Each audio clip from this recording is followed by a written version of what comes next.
Bung Hasto, jadi kalau menurut Bung Hasto sebagai ketua LPSK, apakah kemudian rekomendasi dari LPSK itu sudah cukup didengar oleh Kejaksaan Agung ketika melakukan penuntutan? Ya, terima kasih penjelasan Pak Fadil ini ya.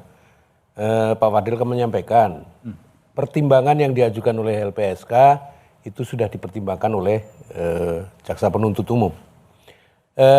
Tetapi yang kami rasakan itu dalam statusnya sebagai justice collaborator, semestinya Eliezer itu dituntut hukuman paling ringan.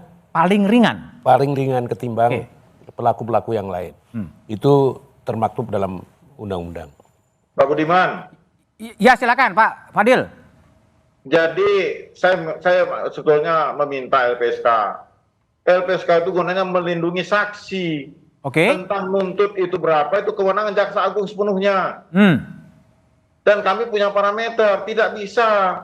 Kami sudah mempertimbangkan apa yang disampaikan oleh LPSK, sehingga kami menuntut lebih rendah, jauh daripada Pak Sambo. Ya itu tadi saya sampaikan, saya menghargai upaya kejaksaan untuk memberikan kerekaan hanya untuk melindungi saksi dan korban.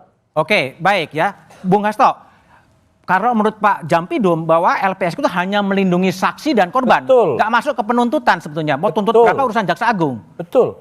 Karena kewenangan LPSK itu memberikan perlindungan, pengamanan dan pengawalan kepada saksi.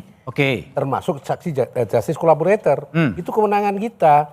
Tetapi kita bisa memberikan rekomendasi kepada aparat penegak hukum untuk memberikan perlakuan khusus kepada justice collaborator.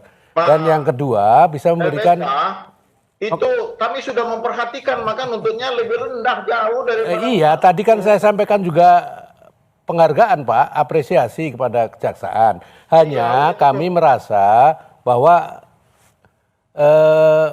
pertimbangan yang diberikan oleh jaksa itu perlakuan khusus kepada Eliezer ini dirasakan masih kurang. Ini yang membuat ada kesenjangan, ada disparitas antara mekanisme yang terjadi, dinamika yang terjadi di pengadilan dengan rasa keadilan masyarakat, terutama keadilan korban maupun Eliezer ya.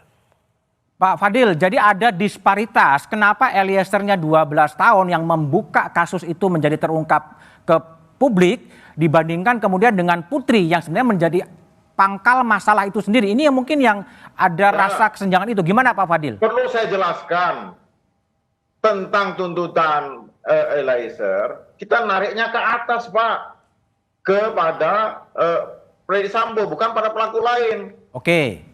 Karena dia itu yang melakukan eksekutor terhadap penembakan itu.